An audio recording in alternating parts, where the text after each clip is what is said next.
Hello.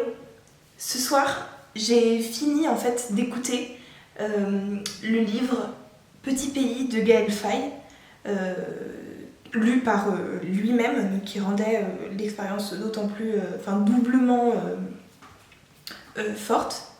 Et en fait, à chaque fois que je lis un livre, que j'écoute un livre, ou même que je regarde un film qui est en rapport plus ou moins avec la colonisation et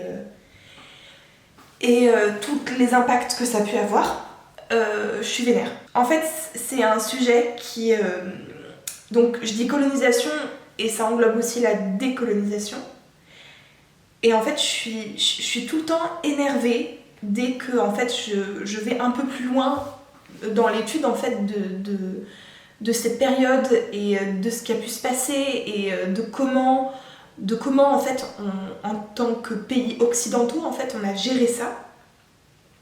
Et en fait, je suis toujours très énervée en fait, de voir à quel point on n'assume pas en fait, encore à l'heure actuelle. L'exemple, je pense, le plus concret, c'est avec la guerre d'Algérie. Et à tel point, en fait, on n'en parle absolument pas. Je veux dire, il y a encore un tabou énorme sur la guerre d'Algérie. Alors, non seulement on n'en parle pas à l'école, j'ai vraiment le souvenir d'être passée vraiment très rapidement sur la guerre d'Algérie et aussi sur colonisation, décolonisation. La seule chose dont je me souviens en fait, c'est d'une comparaison foireuse entre l'Angleterre et la France avec oui, alors l'Angleterre ils ont mal géré ça, nous on a fait plutôt comme ça, bon c'était pas super non plus, mais bon bah voilà hein. Puis bon, décolonisation, voilà, 62, les accords d'Évian, voilà, fini. C'est en fait, en tout cas c'est ce dont je me souviens. Et concrètement, si je me souviens de ça, ça veut dire qu'il n'y a pas eu guère plus en termes de bagages en fait. Un exemple plus proche, mes deux grands-pères ont combattu pendant la guerre d'Algérie, donc sont allés en Algérie pendant la guerre, et en fait, ils n'en parlent absolument pas. C'est quelque chose dont ils ne parlent pas. Et pour moi, il y a deux options. Soit il ne s'est rien passé pour eux, hein, pas pour les autres, mais pour eux, donc il n'y a rien à raconter. Ça me paraît quand même bizarre d'aller pendant plusieurs années en Algérie et d'avoir rien à raconter. Ils parlent même pas de la vie en Algérie, je veux dire, on est vraiment là-dessus. Soit la deuxième option, et c'est celle qui me paraît le plus probable, il s'est passé des choses en fait que des personnes comme ça individuelles en fait n'ont pas envie de raconter et qui en plus, quand on n'est pas supporté par une politique en fait d'un pays pour assumer des actes en fait, bah, on garde pour soi. C'est quelque chose par exemple qui s'est passé après la Seconde Guerre mondiale, notamment en Allemagne. On n'a pas parlé, les personnes en fait ont mis énormément de temps avant de reparler en fait de ce qui s'était passé et d'admettre le génocide en fait. Du coup, j'ai décidé de filmer cette vidéo là un peu à chaud. C'était pas du tout prévu en fait. Déjà je pensais pas être autant touchée en fait par le roman de Gaël Faye. C'est pas un roman autobiographique. Par contre, c'est très grandement inspiré de ce qu'il a pu vivre et de toute façon, le livre est tellement vivant, les caractères sont tellement vivants, les paysages sont tellement vivants. J'ai dit 3 fois vivant dans cette phrase. Que on sent en fait l'empreinte. Ça va parler en fait du Burundi et indirectement aussi du génocide au Rwanda. Je vais pas rentrer trop dans les détails dans le conflit parce que d'une part, en fait, par ce livre, en fait, j'ai commencé à m'y intéresser et du coup, en parallèle de ma lecture, je faisais des recherches un peu flash pour avoir des chronologies, pour avoir d'autres sources, etc. Mais par contre, je vous mettrai en barre d'infos la vidéo de Histoire Bref, donc qui s'appelle plus Histoire Brève, qui s'appelle maintenant Dev Check, et qui explique très rapidement, mais de façon assez pertinente, le conflit au Rwanda. C'est vraiment centré sur le Rwanda, alors que là, Petit pays, ça va parler du Burundi, et en fait, il y a un impact, en fait, il y a des interactions en fait entre les deux pays et entre les guerres civiles qui se sont produites, mais ça permet déjà de planter le décor.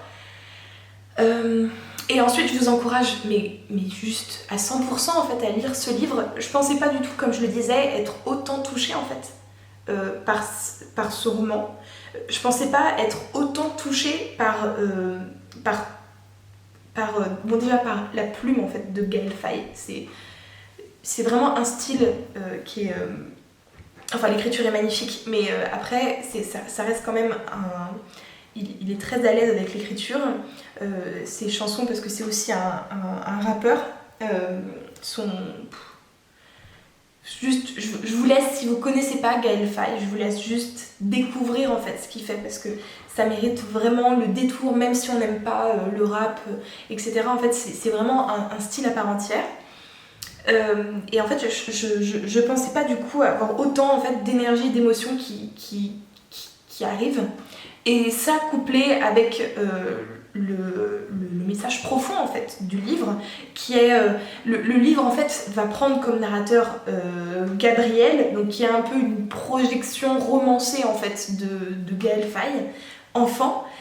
Mais par contre de façon très lucide, c'est-à-dire qu'il voit ce qui se passe, il est plutôt lucide sur ce qui se passe, et surtout il y a quand même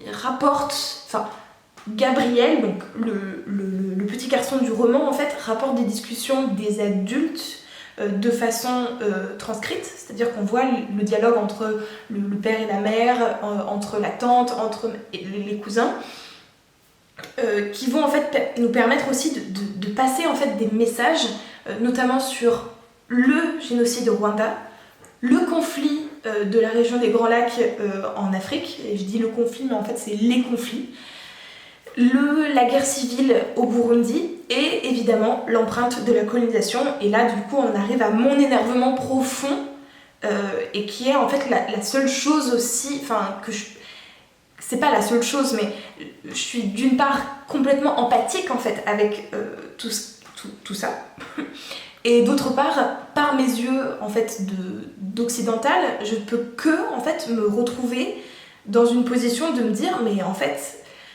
encore une fois c'est la colonisation et aussi la décolonisation qui en fait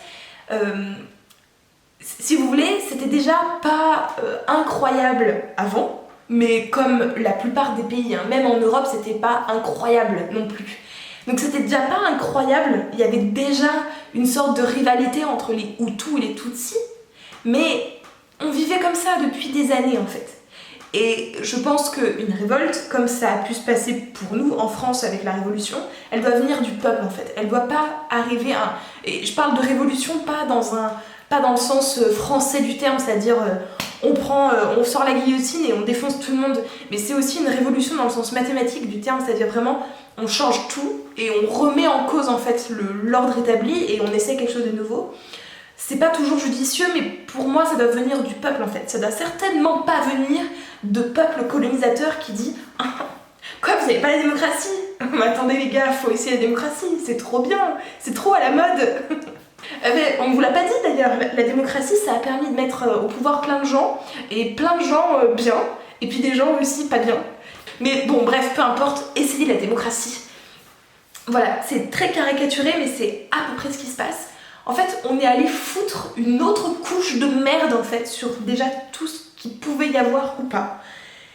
Et on y allait, on a foutu notre merde avec des argumentations mais d'un racisme, mais... Juste faudrait... Pourquoi on n'a pas fermé notre gueule, quoi? Je veux dire, ok, pour reprendre l'exemple du Rwanda, je veux dire, on est quand même arrivé, donc à la base c'était une colonie allemande, et en fait après la Première Guerre mondiale, c'est passé belge, et en fait là, ils ont trouvé une superbe occasion en fait d'étudier la race, et donc du coup d'arriver en fait à des conclusions complètement racistes, et complètement hors de propos, mais c'était la grande mode à l'époque, hein, que y avait en fait effectivement une infériorité raciale en fait entre les Hutus et les Tutsis.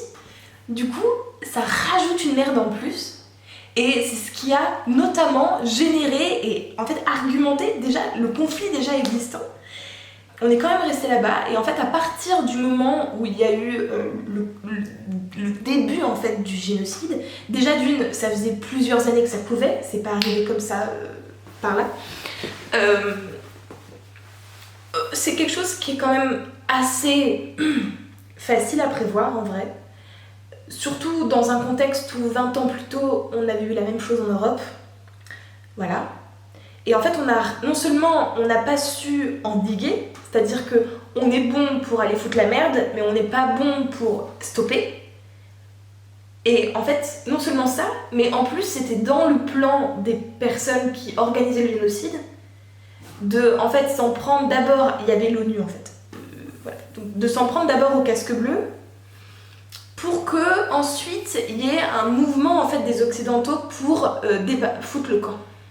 Parce qu'effectivement c'était, en fait ils vont pas vouloir risquer des vies occidentales pour sauver des vies de personnes locaux en fait, des Rwandais.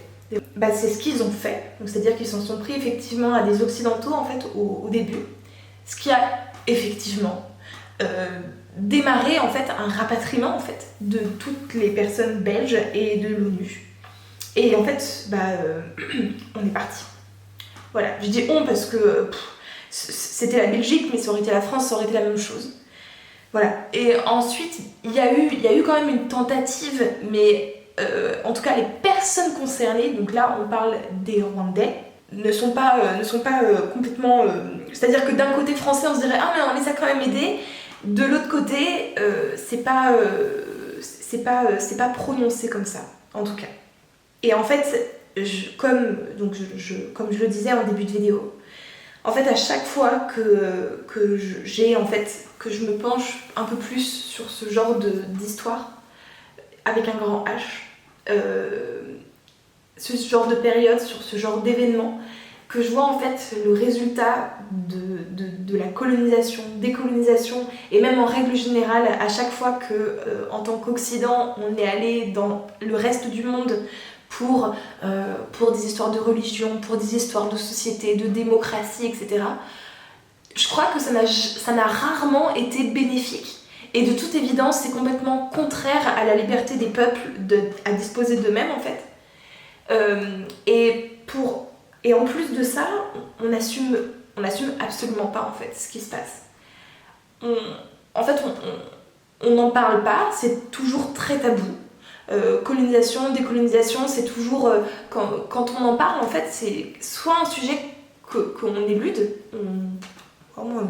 Colonisation, je connais pas, non, je vois pas. On a oublié qu'en fait, le reste du monde a été entièrement colonisé par l'Occident à un moment ou à un autre. Et qu'en fait, on s'est juste installé et on a dit, ici c'est chez nous. Hein. Et en fait, on n'assume pas du tout. Il y a aucun recul en fait qui est pris. Et depuis que je suis partie en fait de France et que notamment donc déjà d'une part que j'ai pris un certain recul en fait sur mon appartenance nationale, on va dire ça comme ça, pour reprendre un vocabulaire un peu chauvin, voire même nationaliste, et surtout que je suis en Allemagne. C'est-à-dire que je suis dans un pays, si vous voulez, qui a été à l'origine en fait d'un génocide au XXe siècle.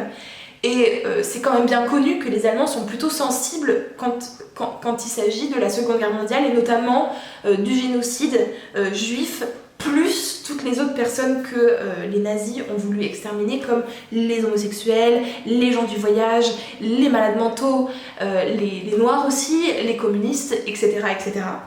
Bien sûr, si vous avez vu La Vague, vous avez vu par exemple que la jeunesse en a aussi un petit peu marre qu'on leur rabâche sans cesse en fait toutes ces histoires. Ce que je peux à la fois comprendre aussi, hein, parce que en vrai le poids de la responsabilité c'est un vrai poids en fait.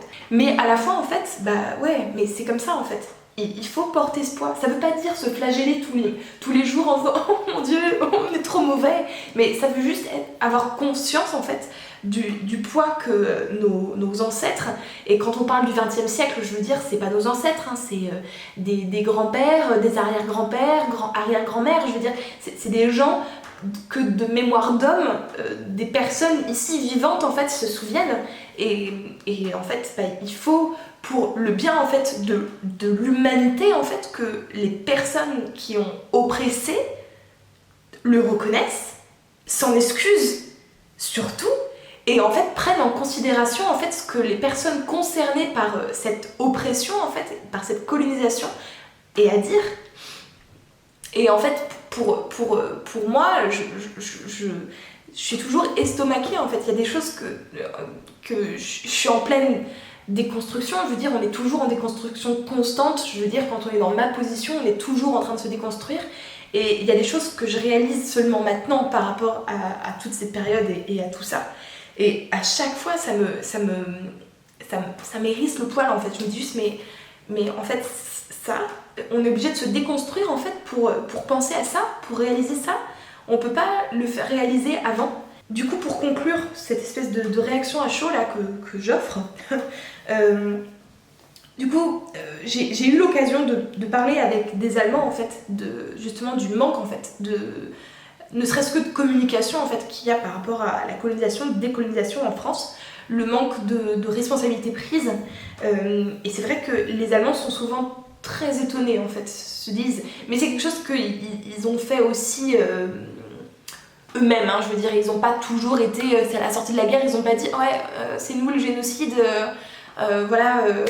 Bon, ben on s'excuse, ça a mis du temps, mais c'est toujours intéressant en fait de regarder ça avec des personnes extérieures et notamment des personnes qui portent déjà en fait un poids de culpabilité, un poids, c'est un problème, c'est devenu la responsabilité, je veux dire, du génocide de la Seconde Guerre mondiale, de l'Holocauste et du reste. C'est vraiment un poids que porte la société allemande et en fait c'est présent de partout. Je veux dire, de partout, vous avez toujours des slogans anti-nazis. Alors, bien sûr, on aime beaucoup parler des regroupements d'extrême droite. Oui, mais il y en a en France, hein, des regroupements d'extrême droite, et il y en a de partout d'ailleurs. Mais il y a aussi énormément de rassemblements anti-extrême droite. C'est des choses, les rassemblements anti-extrême droite, en Allemagne, ils sont montrés du doigt et ils sont combattus, en fait, même dans les paroles. C'est-à-dire que vous ne pouvez pas avoir à un moment un discours fasciste en société en Allemagne. C'est pas possible en fait, parce qu'il y a forcément quelqu'un, c'est pas que c'est pas interdit, c'est pas que vous n'avez pas le droit à la parole, c'est juste que vous trouverez toujours quelqu'un pour vous dire ferme ta gueule. Surtout ferme bien ta gueule en fait. Bref, je vais m'arrêter là pour la réaction à chaud. Je crois que j'avais besoin en fait d'ouvrir ma caméra et de dire une bonne fois pour toutes ce que je pense de la colonisation, de la décolonisation, de tout ce qu'on a fait en règle générale dans le reste du monde et que en fait j'aimerais bien qu'on assume un peu notre histoire en fait aussi et que en fait surtout on en parle plus et qu'il n'y ait pas cette espèce de tabou et notamment pour l'histoire avec un grand H qui est contemporaine plus ou moins ou du moins qui date de moins de 50 ans. Voilà, je m'arrête là pour cette vidéo et je vous dis à la prochaine. Ciao. Gahugu gatoyi, gahugu kaniniya, warapfunywe ntiwapfuye, waragowe ntiwagoka, gahugu gatoyi, gahugu kanini.